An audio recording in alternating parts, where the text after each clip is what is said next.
Hey, econ students, this is Jacob Clifford. I am super excited to be working with you guys. First things first, you already know, you just saw it. Make sure to get the practice sheet we're going to be doing today. We're talking about macroeconomics, Unit 3. This is really where macroeconomics starts getting hard. It's in Units 3, 4, and 5 where things start getting tricky. Unit 1 was easy, comparative advantage, production possibilities, curve, scarcity, easy stuff, supply and demand. Unit 2 felt more like social science because you had, GDP, what it is, what's counted, what's not counted, unemployment, and a little bit more tricky with CPI and doing inflation calculations. But now here in Unit 3, that's where things get tough. So first of all, thank you so much for joining me. I appreciate it. I'm here to help you guys out. Please let me know. First of all, like this video. If you're watching, this helps you learn. Hit the like, hit the subscribe, and then do me a favor. Let me know if my audio is working and everything's working. I'll double check on the chat in a second. I can't see your chat, so if you're asking me questions, I can't help you right now. I'll get to that point. So stay live with me right now, and I'll answer your questions as we move forward. First thing, this is the overview of the unit we're talking about today. I'm using the AP Economics curriculum. Even if you're in college, though, or you're taking the CLEP exam, whatever you're doing, it's all macroeconomics. Introductory macroeconomics is all this stuff right here. We're starting with aggregate demand and then the multiplier effect, the idea of the spending multiplier, the tax multiplier, the idea of aggregate supply, a long run aggregate supply. Make sure you understand the idea of how the economy adjusts the long run, making self-adjustments, and then also fiscal policy and the automatic stabilizers. All of these concepts are important because all these concepts today in 2020 are happening right now. Fiscal policy is in the news right now. All this stuff are things you need to be on to understand. Like I said, I'm here on YouTube. You should already subscribed. If you want more videos, I'm here to help you out. I've made tons of stuff. Take a look at this one that I've already made, talking about Keynesian economics, where I, break down what is Keynesian economics. Some of my videos like this one are kind of more for edutainment, kind of to learn and also to be entertained.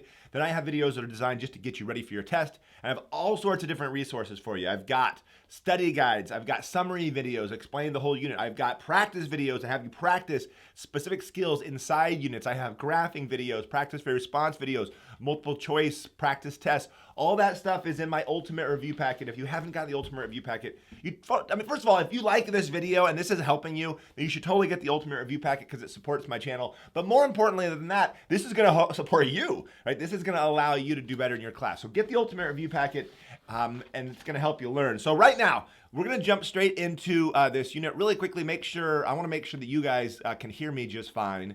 It sounds like we are doing good.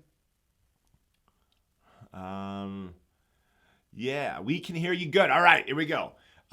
First of all, like I said, thank you so much for being here. I appreciate it. We're going to jump straight into it. I don't want to waste any of your time. I want to help you practice. Today is all about practice. If you're new to this unit and you don't know much about macroeconomics unit 3 and you're just starting, this video is not for you to watch. Go watch my unit summary video that talks about the concepts over again. Maybe watch some of my regular videos on YouTube that'll help you out. But we're going to practice today and we're going to jump straight into it, the calculations, the graphing.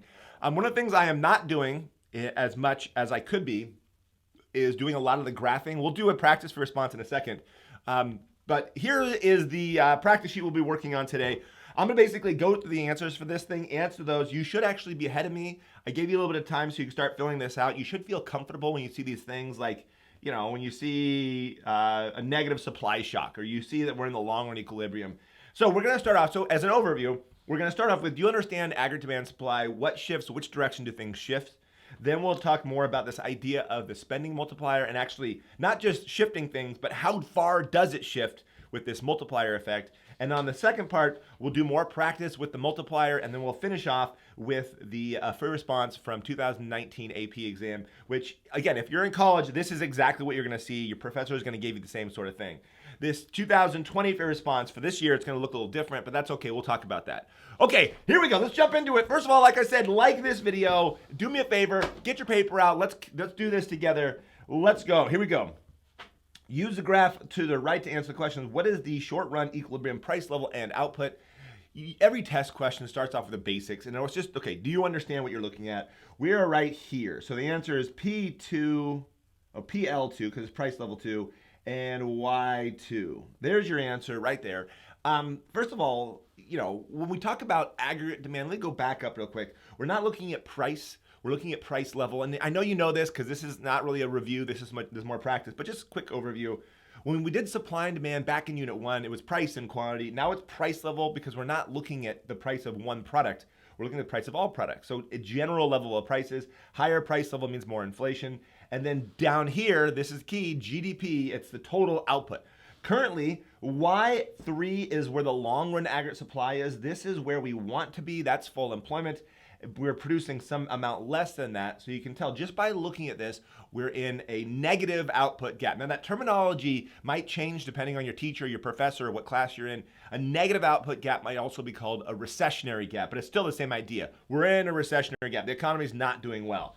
All right, we're at P2, PL2 and Y2.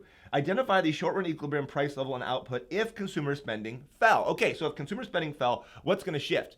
Well, that's a shifter of aggregate demand. Aggregate demand would fall, so PL1 and Y1 would be the right answer here. Aggregate demand would go down. Remember, there's 4 components of GDP, C, I, G, X, N, and you know that aggregate demand is made up of those people. The people who buy stuff are consumers, businesses, government, and other countries. And so when consumer spending falls, goes down, this would lead to even worse recession. Now, identify the short equilibrium price level and output if investment increased. So we're back to here again. So if investment were to increase, that's a shifter of aggregate demand. Investment is business spending, and that would increase the amount that people, not business people, but businesses are purchasing. So there's 2 right answers here, PL3 and Y3. We can do that one as a right answer, but you could also do up here PL4 and Y4 as a potential answer. Either way, you just understand aggregate demand shifting. Now, if you're thinking like, oh, this is super easy, good. It is super easy because you know this stuff. You understand how these curves shift. Consumer spending, business spending, which is investment, government spending, which might be fiscal policy, and net exports with, exports would increase or decrease the demand. Okay, if you get that, cool. Identify a short rate equilibrium price level and output after a negative supply shock. Okay, so if we're here, and now a negative supply shock, by the way, is when we run out of some sort of key resource. There's not enough electricity, or there's not enough, oil or something something that a lot of producers need to produce stuff. So that would be a supply shift. Short rate aggregate supply would shift to the left. So PL3 and Y1 would be a situation. Now, this causes something. I want you to write it down, stagflation. The term you're going to see in your class is this term stagflation. Up here, when aggregate supply shifted to the left, we have higher inflation, right? Price level went up, and less output, which means more unemployment. And that's bad. Like, that's the worst case scenario, is this idea when aggregate supply shifts to the left. Note, because we're in 2020 and this COVID-19 stuff, this is some of the things people are worried about. If we have a real big problem in our supply chain coming out of China or just the United States, then we could end up with a situation where we're not producing as much as we should be, and that could be a negative supply shock potentially, right? So these are all things. What I'm talking about is, yes, this is a graph, this is like schoolwork, but really out here in the real world, this stuff is like real. Okay, let's move on. If the real GDP was Y3, so right here, what types of unemployment would exist? This connects unit 2, what you learned about unemployment, with this unit here in unit 3. Remember, there's 3 types of unemployment: frictional, structural, cyclical. What kind of unemployment would exist right here at Y3? Now, if you put none, that's a problem, because there's always frictional and structural, even when the economy is doing great. Notice, Y3 is full employment. Oh, that's a horrible. So that right there is full employment. If this is full employment, bad. Okay, if that's full employment, that means that there is no cyclical unemployment.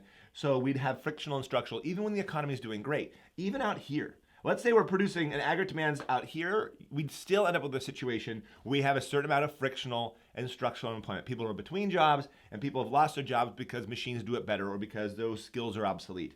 All right, if the real GDP was Y2, right, what types of unemployment would exist? On this one, well, you know the answer's got to have frictional and structural because those always exist, but it would also include cyclical. Cyclical unemployment if we're out here because we have this recessionary gap or this negative output gap. Does it make sense? So when the economy is doing poorly, we have frictional structural and cyclical unemployment. Now, what I said in my last video to help you guys out, to help you remember that in case like you get confused, cyclical unemployment, it's because the economy is sick, right? And then someone in the chat was like, oh, I thought it was cyclical like the business cycle. I was like, yeah, it's the business cycle. But to help you remember it, you can think of it as like sick. The economy is sick. It's not the root word. It's just a word that sounds like it. So when the economy is sick and we have a recessionary gap, then clearly we're going to have cyclical unemployment. Okay, identify the long-run equilibrium price level and output if wages and resource prices are flexible. So here we just changed from questions 1 through 4. This is basically, do you understand the graph? Do you understand how this thing shifts? I could have asked you more questions about government spending affecting aggregate demand, but I just left it at this. Then I talked about so I talked about demand shifting and then supply shifting. And then here for 5 and 6, I've talked about, do you understand the idea of unemployment? And can you understand like where we are on the graph? This output right here is like the opposite of unemployment. So if we're producing more stuff, then we have lower unemployment. And if we're producing less stuff, then we have more unemployment. If you understand that, cool, you understand 5 and 6. Now in 7, I'm switching it up to something new and different. This is the idea of a long-run self-adjustment. This is when the economy over time will fix itself if we don't do anything. Now, let me take a step back. When the economy is in a negative output gap, the government has a couple options, and one option might use fiscal policy, another option is monetary policy, which is unit 4, and then the last option is to do nothing. So that's what this question is asking. What if the government does nothing and wages and prices are flexible? Now, this goes into this idea of Keynesian economics. This guy, John Maynard Keynes, basically said wages aren't particularly flexible. An economy doesn't self-correct very quickly. But the assumption here, at least for this question, is we're saying let's assume wages do adjust. And we're here at Y2. There's a lot of unemployment. There's cyclical unemployment. The economy is in the crapper. And what's going to happen in the long run? Well, if wages were allowed to adjust and like you're going to lose your job and your boss comes and says, listen, we're going to have to fire you, but I can keep you on if, you accept a 20% lower wage, right? And you'd be like, okay, sure. And if you're willing to accept that lower wage, then that would lower the costs for firms. Lower costs for firms mean they could produce more. So in the long run, equilibrium price and output, if wage and resources are flexible, that means aggregate supply would shift to the right. So PL1 and Y3 could be the answer to this. Again, the reason why, this doesn't ask you why, you should know why, is because aggregate supply will increase as wages fall. So as wages fall and resource prices fall, which totally makes sense. Think about the logic of that. Right now, the economy is in this gap, right? The economy for the United States, at least, I'm not sure where you live, the United States, we have a negative output gap. Very few people are using lumber. Every construction site, I'm sure, is like, okay, well, like, let's hold back on construction for, maybe a month or two or maybe a year. In theory, if wages and resource prices are flexible, that means aggregate supply would shift down. Now, Keynes said, yeah, it doesn't really work like that. It would be nice if it did, but it doesn't. It takes something else, not just waiting it out. And if you did wait it out, in the long run, we're all dead, right? That was his line. So if we wait for it, it might not actually solve itself, or it just might take a decade or 2 decades, and that's a lot of suffering. So basically, he said, listen, don't do this, do this. Instead of wait for aggregate supply to shift, let's just shift aggregate demand with government spending, specifically deficit spending, where the government takes out debts to spend more. And in theory, that could close that gap too. And that's kind of what's going on right now. Instead of waiting for the economy to come back, in the United States, they've already passed laws that are fiscal policy, in this case, the stimulus package, to give people money to get them out there to go spend.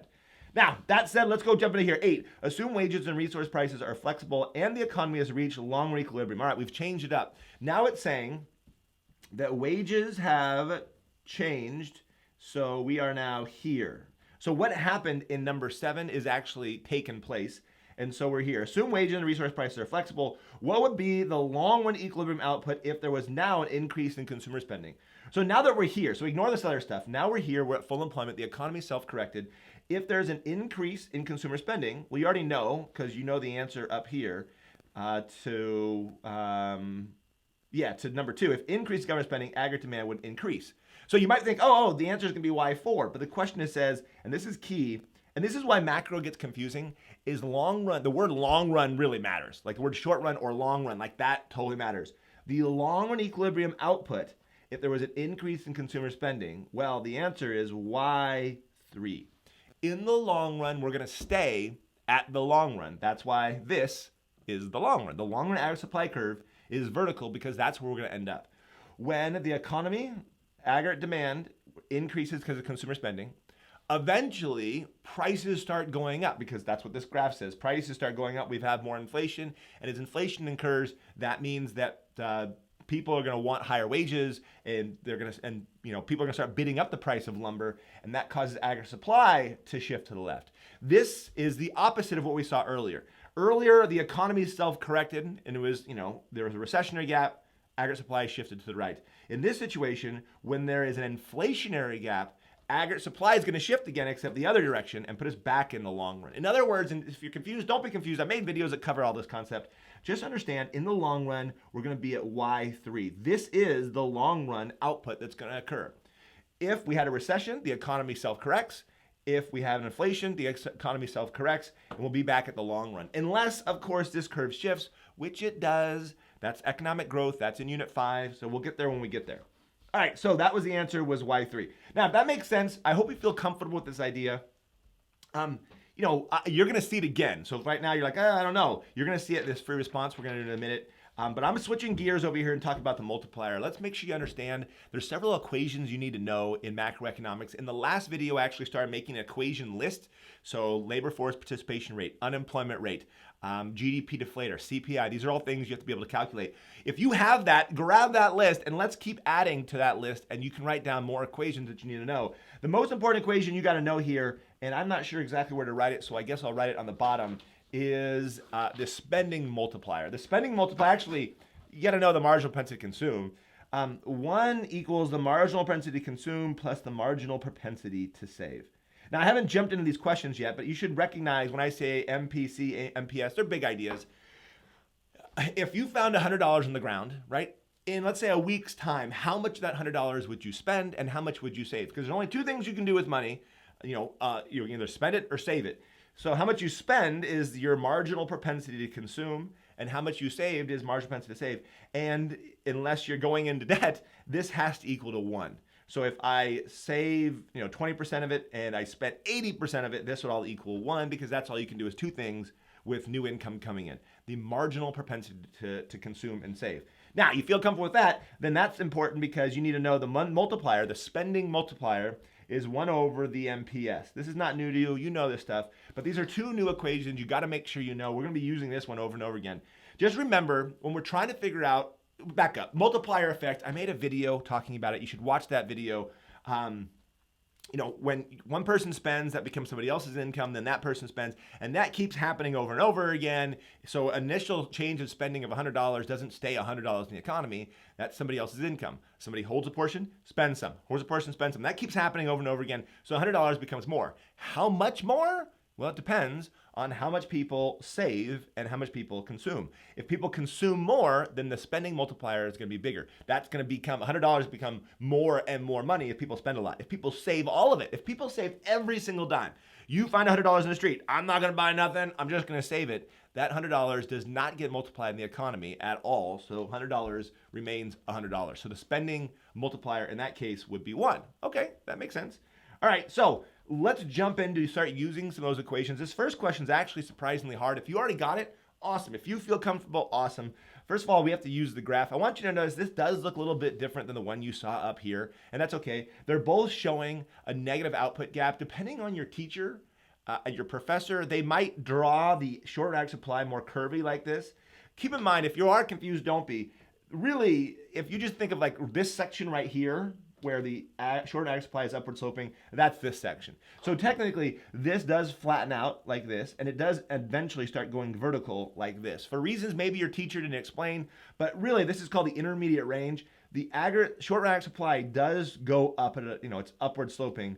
In this case, it's staying flat for a little bit. It's called the Keynesian range. If you want me to, I'll explain that, but I'm not going to right now. Maybe at the end of the video, I can go back and explain it. So keep that as one of the questions you're going to ask me at the end. All right, now you understand though, this is the output we want to be at, long run aggregate supply. So 400 is full employment output. That's where we want to be. That's our potential GDP. But right now we're only producing 200. That's our actual GDP. That means we have a negative output gap. We have a recessionary gap. Okay, with that information, let's go analyze the question. If an increase in consumer spending of $10 billion would increase real GDP to $300 billion. Ooh, this is another problem of macroeconomics is you have to read the question very carefully. It's not saying that $10 billion caused an increase of $300 billion. That's not what it's saying. It's not saying that this multiplier is 30. What it's saying is it increased it to 300. So from 200, which is where we were, to 300, that is an increase of $100 billion. Right? So the first thing, and the reason why I wrote it that way was to help you realize, students have a tendency just to see numbers and start plugging them into equations. Okay, I remember this, and I'll plug this in, I'll plug that in, and they don't realize what the question's asking, and that's where they lose points in economics. Not because they don't understand the concept or because they can't do it, it's that they're just not like reading the question carefully. So hopefully you didn't fall for it though. So here we go. The question is this: if there's a $100 billion gap, and there's an increase in consumer spending, that's not the gap. I apologize. This is the gap's 200. We'll get to that in a second. But this said that $10 billion became $100 billion. So that means the multiplier must be 10. Okay, so we have to kind of work in reverse in this one. For this question, it's trickier because it says, with this information, that this is all clues. If we went from 200 to 300, that's an increase of 100. And the initial change was 10, so the multiplier had to be 10 to pull that off. And so now the question is, well, what's the spending multiplier? Let me use this equation down here. What's the spending multiplier? Well, it's 1 over, so some number equals 10. So what is that number? What's x? So solve for x, and that's going to be 0.1. So the marginal propensity to save equals 0.1. Now, by the way, if you didn't know this, you should know this. You should know this.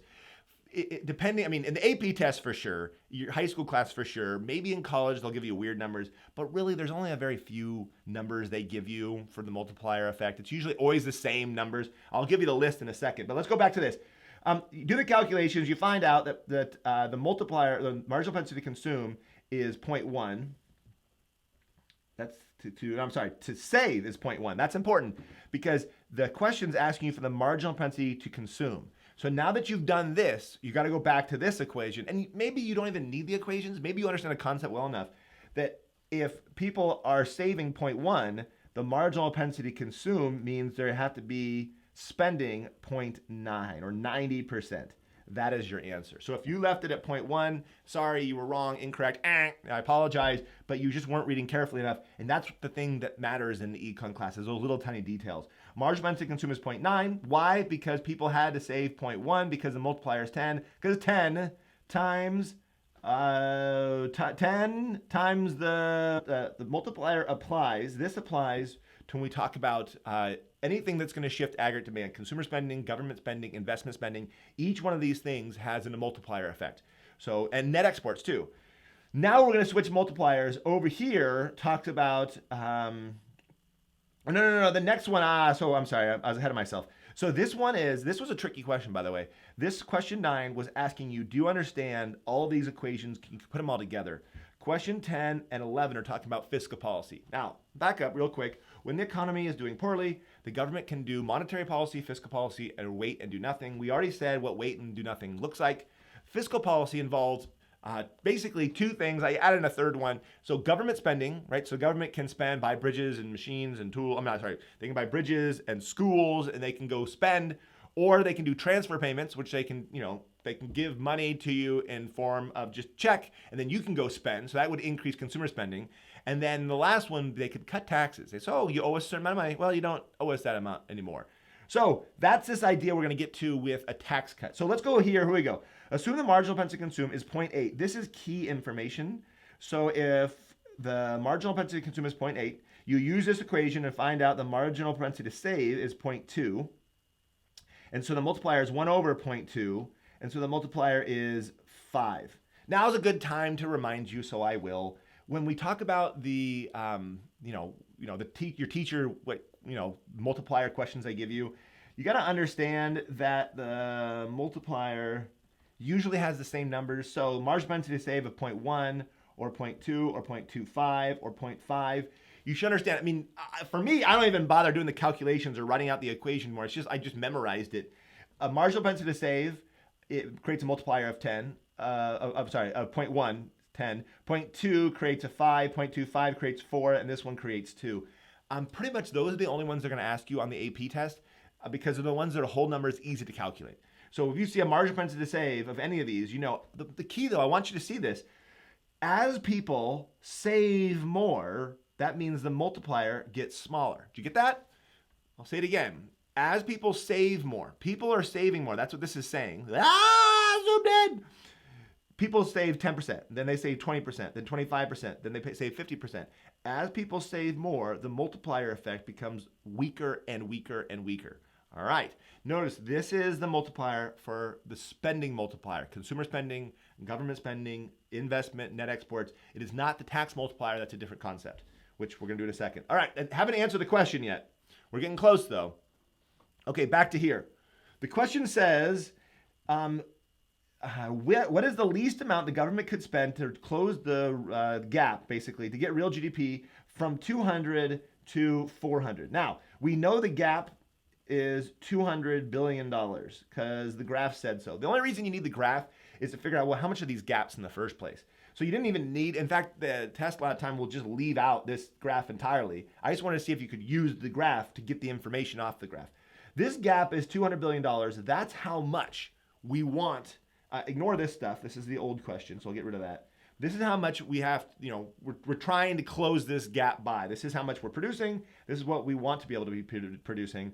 And we know, because I just did the calculations, that the multiplier is 5. And so the question is, how are we going to close a gap of $200 billion if there is a multiplier of 5? Well, you increase government spending, or this is government spending, by, what is that, $40 billion. There's your answer. So $40 billion increase multiplied times 5 would end up getting you $200 billion of total spending that could close that gap, right? Do you understand? Will it? Well, it depends. So I'm taking a digression here. Just stay with me for a second. What I'm saying here, if the government were to spend $40 billion, we know that would increase aggregate demand. Government's buying and hiring people, and those people now have income. They go buy stuff. And that could shift aggregate, it would shift aggregate demand to the right. And what we're saying is the maximum, or the least amount they could spend. And the reason why that word matters is because it's not like that's guaranteed to close the gap, because first of all, in real life, it's hard to calculate the spending multiplier, right? That's one problem. But also this idea of crowding out. When the government goes and starts spending, that means that, there's some business that would have used that lumber, right? So the government comes and says, yeah, we're going to build a bridge. And a business goes, well, actually, we were going to use that concrete. And then the government's buying all the concrete instead. So maybe there's a little bit less investment. So maybe this wouldn't shift all the way to close the gap. But this is the least amount the government would have to spend. Maybe they'd have to spend even more to actually close that gap. So there is the wording actually does matter. But you understand the idea. The answer is $40 billion because, remember, $40 billion times a multiplier of 5 could potentially close a $200 billion gap. Sweet. That's fiscal policy. All right, now let's go look at the other side of fiscal policy with taxes. Assume the marginal propensity to consume is 0.5 instead. So now ignore 0.8. So that means the marginal propensity to save is 0.5, which means 1 over 0.5 is the 1 over 0.5 is the spending multiplier, and then the spending multiplier would be 2. Now, so I'm calculating the spending multiplier. Okay. What is the least amount of government that could tax to get real GDP to basically the same question? We're trying to close this $200 billion gap. How much do we have to cut taxes to do it? Now, here's the key on this one. I want you to remember taxes have less of an effect than spending. Spending, put it out there, people start going to work and they have money. Taxes doesn't work the same way. When the government cuts taxes and they give you, let's say the government gives you, $100, some of that you save, right? Some of that you save and you only spend a portion of it. In this case, it says people spend 50% of that tax cut, right? So if you think, okay, let's do, the multiplier. Let's do 100. Now this is not the right answer, but if we said the government cuts taxes by 100, Okay, what's going to happen? Well, that gets multiplied times 2. That would close the gap. No, it wouldn't. Because of this $100 tax cut, people save a portion, right? They save 50 and they spend 50. That 50 that they spend gets multiplied, not the total amount. Again, if you're confused, don't be. Just understand this idea that there's another equation. It's the tax multiplier. The tax multiplier, so this is the spending multiplier, the one we did out here. The tax multiplier is always 1 less. It's always 1 less than the spending multiplier. So if the spending multiplier is 2, the tax multiplier is 1. Or if the spending multiplier is 5, the tax multiplier is 4. And the logic makes a lot of sense. If you just think about it, first of all, let's get the answer. The answer is $100 billion. And the way I got this is I said, okay, we want to close the gap of $200 billion. I'm sorry, it's $200 billion. My bad. Okay, because the tax multiplier is 1. So stay with me, stay with me. The reason I knew this was the gap is 200 billion, right? The tax multiplier is 1 because I just told you it's always 1 less than the spending multiplier. So 200 billion divided by 1 gets $200 billion. Also, just the logic of the $200 billion, how much are people going to spend of that? Not all of it. They're only going to spend half of it. And people spend half, that's 50%. 50% means, there you go. That gets multiplied in the economy. That's it. So think of it this way. Watch this. Of this half, this $200 billion, people spend 100. 100 times the spending multiplier of 2, this is 100 over here, times 2 would close a $200 billion gap. I'm going to say that one more time. I know some of you guys got it. You're like, too slow. You go faster. Say it one more time so you're listening. And I'm making sure I'm clear. When there's a tax cut, so taxes fall, I should put a negative number here because this is a decrease in taxes, $200 billion tax cut. Of that, right, people will spend 100 billion of it. 100 billion times the multiplier, the spending multiplier of 2 would close a $200 billion gap. Does it make sense? You're going to have to practice this. That's why you need to go take a look at the study guide that I have for Unit 3 in the Ultimate Review Packet. These study guides are awesome because they summarize the entire unit. So make sure you grab the Ultimate Review Packet. If you haven't seen the study guides, they're like legit. Like they make sure you practice it all. Make sure you practice this idea with different numbers and understand how to use these multipliers. I'm going to move on. I think you guys get it. At least I hope you do. Let's ask a completely different question. So we're moving away from multipliers. Why does the short and average supply curve eventually become vertical? So notice that I'm going to explain the shape of this curve a little bit. When aggregate demand starts going up, this was Keynes' idea. He said, listen, when the aggregate demand goes up, if we're to increase government spending, it's not going to cause inflation. The big worry was, well, if the government spends, it's just going to cause massive inflation. The government's buying everything, and then now prices all go up for stuff. And he's saying, no, it doesn't work that way. If the economy is really doing poorly, then if the government spends, these lumber yards aren't going to increase the prices of lumber because no one's buying the lumber in the first place. It's only as you get closer to full employment when prices start going up. And after full employment, that's when prices really start going up. So if the government were to keep spending, or if consumers were to start spending at some point well beyond our full employment output, remember, this is like 2% unemployment. The economy is like starting to overheat. And if aggregate demand were to shift out here, let's go AD2, AD3, 4, and 5. So if aggregate demand, my bad, were to shift from here to here, all you get is an increase in price level. And the reason why is at some point, right, if all the workers are being used and all the labor is being utilized, you can't get more output. You can only get higher prices. It doesn't matter if people want more stuff. There's only so much stuff you can produce. So how you want to write out the answer, I'll let you decide. But basically, there's only so much stuff you can produce. Beyond full employment, you can't get more output. All you're going to get is higher prices, higher inflation. But basically what you need to understand is the short and average supply does look like this. This is actually what it looks like. And this is why this vertical curve even was created. Economists originally thought the long average supply and short and average supply were vertical because, that makes sense. It's only so much stuff you can produce. But Keynes brought in this other idea of having this other idea of, when aggregate demand falls, prices don't really fall because prices and wages are sticky. That was his term. Does that make sense? Am I making any sense here? First of all, let me go out of here. We're going to switch pages in a second. Let me know in the chat, in the comments, what you think. If you haven't already done so, make sure to like this video and subscribe because you obviously, you're here to learn. I hope you, like this and appreciate it. We're going to jump into the second portion of this. This is going to involve doing more calculations work. So what I'm going to do is this. I want you to ask me questions in the chat while you start working on this next section. This was just designed. I made this just to see if can you calculate the multiplier? Can you do this? So right here, there it is.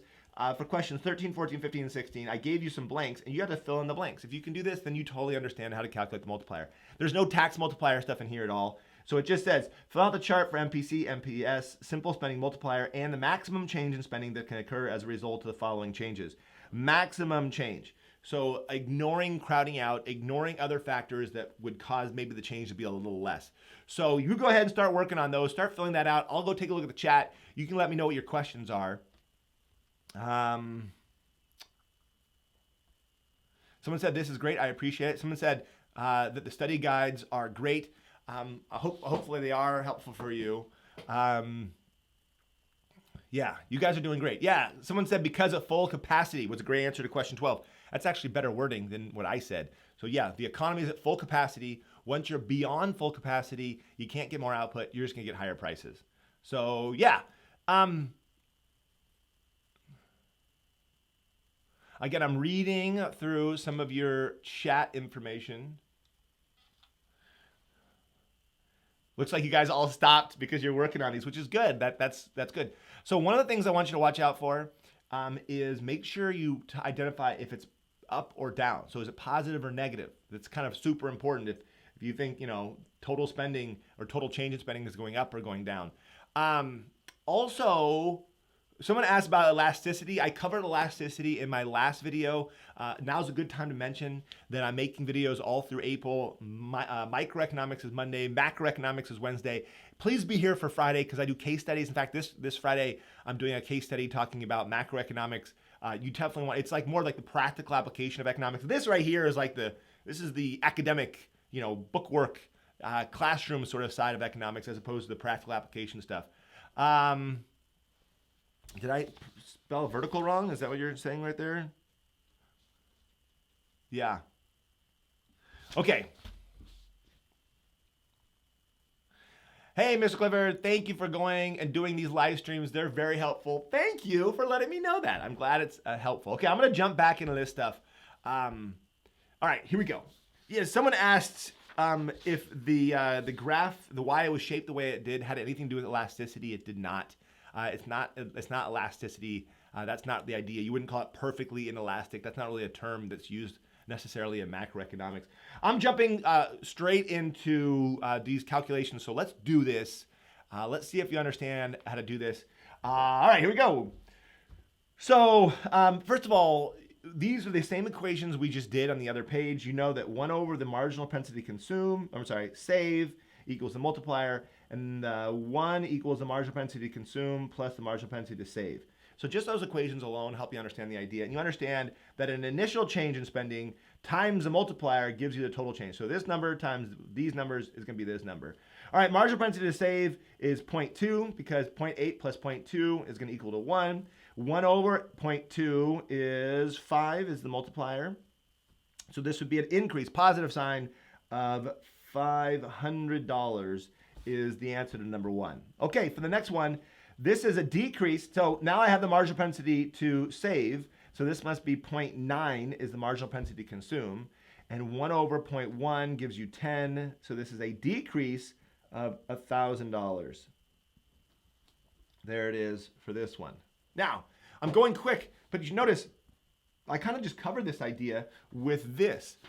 So remember, I can do these calculations super fast because I already kind of memorized. Oh, no. Which one did I show you earlier? That was the messed up one. I showed you the marginal propensity to save and the multiplier. I already kind of have these memorized, and you should too at this point. Okay, here we go. Now this one's a little trickier, maybe. 300 becomes $1,200. Well, that is a multiplier of 4. Okay, so if the multiplier is 4, now we have to work backwards. So 1 over the MPS equals 4. So that means this has to be 0.25, and this needs to be 0.75. 1 over 1/4 is 4. 4 times 300 gives you 1,200. All right, perfect. Last one, multiplier is 2. So that means MPS must be 0.5 or half. And since the multiplier is 2, some number times 2 is negative 300. This is a decrease in spending of $1,500. How'd you do? Right now, do me a favor. Of 4 out of 4. Let me know how you guys did. I'm going to look at the chat in the comments and find out. And if for some reason you guys are like 1 out of 4 or like 0 out of 4, I'll go make more videos. Remember, in May, I'm going to make more videos specific to the AP test or your final exams for college. And I'll make sure to give you more practice for the things you feel like you need. But there you go. Those are the right answers. How do you feel about that concept? I hope you feel good. I'm going to switch over and take a look at your chat, maybe give you some shout outs. Do me a favor. Also is now a good time to mention this. If you're a teacher, please don't use these worksheets with your students. This is part of the Ultimate Review Packet. This is not something you go and give out. If you're interested in getting the Ultimate Review Packet for your students, or you're interested in using worksheets like this, because I have like another 100 of these worksheets, email me. I'll tell you about it. And I have these case study worksheets that are amazing too. So email me. I want to get you some resources you need. I see 4 out of 4, 4 out of 4. You guys look like you're rocking. Woo! So it feels like you guys feel comfortable with the multiplier. So I'm going to switch gears now that you guys feel good about that. And now we're going to go do a practice for your response. So here it comes. This is from the 2019 AP exam question 1. Now, this year, 2020, the free response won't look like this. The free response is going to have only 2 free responses, and they're not going to be, the way they're going to write them is such a way where you can't just, look online or watch one of my videos really quickly because, they don't want students to cheat. So you might not see a free response this way, but that doesn't mean that this is not valuable. This is valuable because you want to be able to practice this. If you can do this, then you can do whatever else they throw at you. So first of all, let's go through it. If you haven't already started, you probably should start this up. This is all free on the College Board website. The answers I gave you as well, including all the answers inside the practice sheets for all my units are in the Ultimate Review Packet as well. So here we go. Let's do this. Canada is an open economy that is currently in recessionary output gap. So a negative gap, a recessionary output gap. Draw a correctly labeled graph for long-run ag supply, short-run ag supply, aggregate demand curve. Show the following. All right, so this is your classic macroeconomics free response.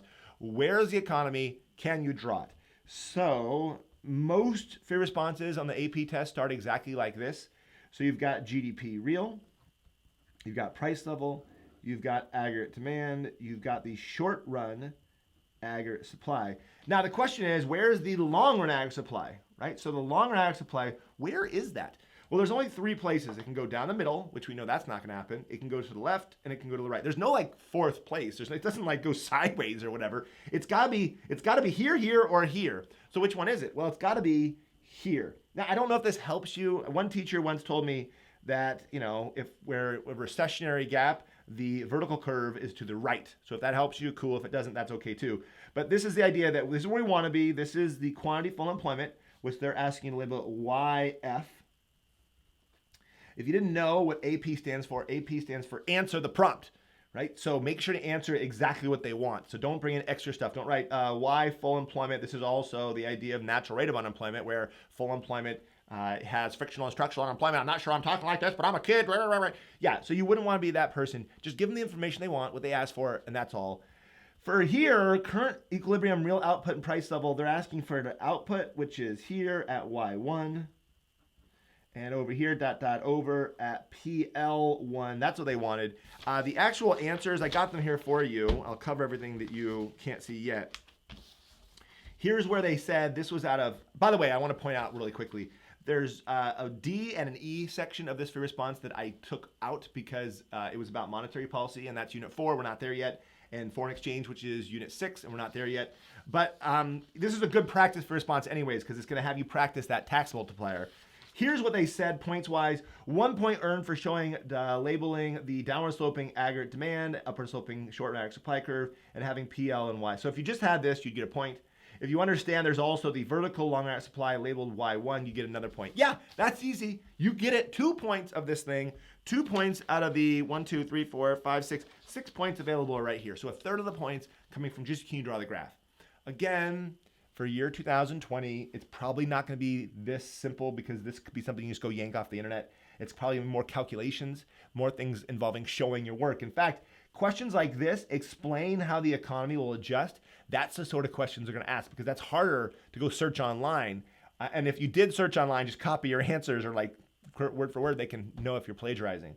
So let's go answer this one. The central bank and the government do not take no policy actions to close the output gap. Do not take any policy actions.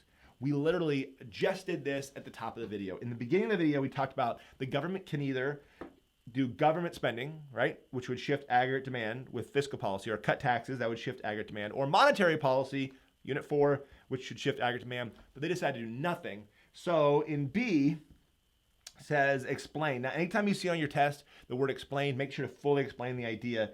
So how the economy, I'd say aggregate supply, short run aggregate supply will increase because wages and resource prices will fall. I'd maybe add in causing the economy to that's pretty much all you want, actually. I'm surprised they want more than that. Explain how the economy will adjust to full. So aggregate supply will shift to the right?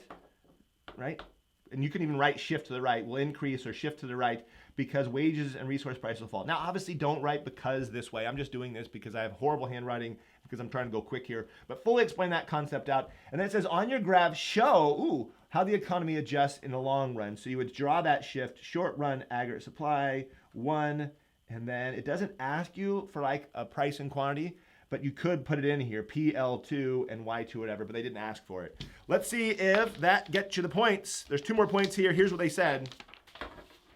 1 point for earning, saying that nominal wages, input prices, or expected inflation will decrease, causing a short aggregate supply curve to shift to the right, then drawing that shift. They actually wrote it out this way. Now, you didn't have to write the word nominal, I have a feeling, not real wages, right, adjusted for inflation. But nominal wages, input prices, or expected inflation. So I've just said 2 of those 3. I said wages are going to go down, and resource prices, which is the same as inputs prices, will go down. Same idea. And they actually added the idea of inflationary expectations, which is another shifter. People expect lower prices. There's going to, with the economy's in recession, people expect lower prices. There's going to be less inflation. And so, when you're a business right now and you're contracting with your employers, you're thinking, okay, well, we're not going to put in a giant COLA. We're not going to say, okay, we're expecting wages to go up a lot because there's going to be a lot of inflation. Expect prices are probably going to fall. And or at the very least, we're not going to have inflation. And so contracts, when you're contracting labor, the wages aren't going to be going up super fast when we have a negative output gap, which is another reason why aggregate supply would shift to the right. Wages would fall, right? Or at least contract prices would fall because we're not expecting inflation. All right, all that was B. That was another 2 points. I'm going to add this in here. 2 points here, 2 points here. Keep track of your points. I'm really trying to get to C. C is trying to determine if you really understand the concept, because that puts together this thing I taught you earlier, this thing we practiced earlier, right? Seeing if you can do it all, except can you do it all with an actual free response right here. Here we go. Suppose the Canadian government is unwilling to wait for a longer adjustment process. Marginal propensity to consume is 0.8. Okay, that's important information. Point consume is 0.8. Quick calculation, marginal propensity to save is 0.2. And we know the multiplier, the spending multiplier is 1 over 0.2, which is 5. Multiplier is 5. Okay, we got that information. All right. The equilibrium real output is 500 billion and the full employment output is 540. Again, I can put it on the graph. So $500 billion and 540. Again, this one they worded, remember in the free response we did a few minutes ago, I gave you the numbers, I gave you the graph, and you had to kind of pull information from the graph. This one, it gave the information. The gap, the recessionary gap, equals $40 billion. So how do you close a $40 billion gap? That's the question. Well, there's 2 ways to do it. Calculate the minimum change and indicate the direction of the change if we use government spending. And the other one's going to talk about if there's taxes. So for CI, we can increase, or the Canadian government can increase government by how much? Well, if it's a $40 billion gap, right there, $40 billion gap, whatever we spend gets multiplied times 5, that ends up, so some number times 5 gives you 400 billion. So an increased government spending of $8 billion. $8 billion, that's an I. $8 billion would do it. $8 billion times 5 would close a $40 billion gap. Now, that's the least amount of government spending because of crowding out and other factors might not actually cause the whole gap to be gone, but that's the very least we could spend, even imagine closing that gap. So there's your answer, 8 billion. Also, notice the increase. So I could write a plus sign, an increase in $8 billion. That's key because they ask specifically for the change in direction. All right, in 2, it says calculate the minimum change and indicate the direction of a tax. All right, so we know we have to cut taxes. Taxes need to go down. So this would be a negative number. So taxes would need to go down. So I'd actually write that out. If it was me, I'd be okay. They need to decrease taxes by a certain amount. Now, if you're thinking, oh, 8 billion, right? It's the same. It's 8 billion as before. No, that can't be it. Why? Because the tax multiplier is always 1 less than the spending multiplier. So tax multiplier is 4. Okay, so the tax multiplier is 4. So if we want to close a $40 billion gap, we have to cut taxes by $10 billion. So the answer right there makes you understand this is a decrease in $10 billion or tax cut. I just say tax cut of $10 billion, but you understand that's the idea, $10 billion. Now here's why. Of the $10 billion, right, people are going to save and spend a portion of that. The amount that they're going, so here's what I like to explain it to students, is of this tax cut, we already know because the marginal propensity to consume is 0.8. People are going to spend 0.8 of that. So $8 billion they're going to spend, right? The other $2 billion they're going to save because that's what you do, right? You save a portion. Of the 8, that would get multiplied times the spending multiplier, and that would close the gap of 40 billion, right? That makes sense. If you said 8 as the answer, this doesn't work because, you know, of this 8 billion, it'll be less that actually gets spent. So the answer is not 8 for both of them. In fact, just remember, the government spending has more of an effect than taxes. So this number is going to be less than this number because you have to give a larger tax cut to get the same effect than you do by increase in government spending. Okay, hopefully that made sense. That is a fair response. This is another 2 points. So a grand total of 6 points. Do me a favor right now. Let me know in the chat, in the comments, 6 out of 6, what'd you get? Do me a favor. If you got 4 out of 4, 6 out of 6, like this video right now and make sure to subscribe because you rock this stuff. You understand macroeconomics and you're feeling good about yourself, which you should. The actual answers they wrote out were here. The way I see this looking, this year's AP test, is asking a lot more of like, how did you get your answer? Do you know what I'm saying? Because obviously, you know, the way that's worded, calculate the minimum change, I think the way they're going to word this in this year, if they did a question similar to this, would be like, you know, show the equation, right? Show your work. And you'd have to actually show them how the heck did you get the spending multiplier? Or how did you get the you know, marginal propensity to consume or save given the information you had. Also note, and I should have mentioned this before, that the tax multiplier, I'm just saying it's 1 less than the spending multiplier, but in case you need that, you got it.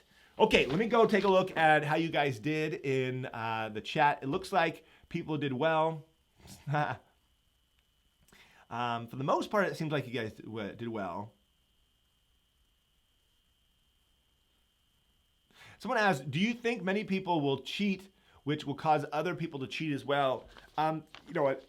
There's been a lot of conversation about this, and this guy, Trevor Pracker, who runs the College Board's portion of the AP program, I don't think there's going to be as much cheating as you might think. I mean, the one thing that's going to happen is it's open book test, right? So you can use your book, you can use my videos, you can use anything, you can use my study guides. I mean, you can use the Ultimate Review Packet, which is like everything's in there, right? So if you think about it that way, it's like, oh no, people are going to cheat. No, because you still have to explain why. Do you know what I'm saying? So, you know, you can, my study guide and my other resources, my videos explain concepts, but it doesn't, you know, write out, you know, for this specific situation. So I don't think there's gonna be as much cheating as people are worried about, quite frankly, but that's just me. Yeah, hopefully if someone said I'm saving you money on your college by helping you pass the AP test, I'm glad I could help. Seriously, it means a lot to me and I'm glad I can help. Okay, so here we have to talk about, thank you for letting me know how you guys did. It looks like people did well. Next thing we have to do, I'm going to be jumping in, like I said, Friday is going to be the case studies for macroeconomics. which is awesome. The next week I'll jump into microeconomics on Monday, and then on Wednesday I'll be doing Unit 4. Unit 4, things get even trickier. Money multiplier, you understand a new concept. It's a different multiplier than this. So all this work you've done with the spending multiplier, and you understand those numbers, then you'll understand also there's this thing called the money multiplier, which is different. It's not spending and consumption. It's holding in reserve and lending out money, because it's basically banks. So there's some graphs there. There's loanable funds. There's a money market graph, and the whole idea of bank balance sheets. Now, the good news is in my Ultimate Review Packet, I have practice videos that cover those specific concepts. So I have a bank balance sheet video where all I do is, give you questions, calculate. Here's a question, try this one, try this one.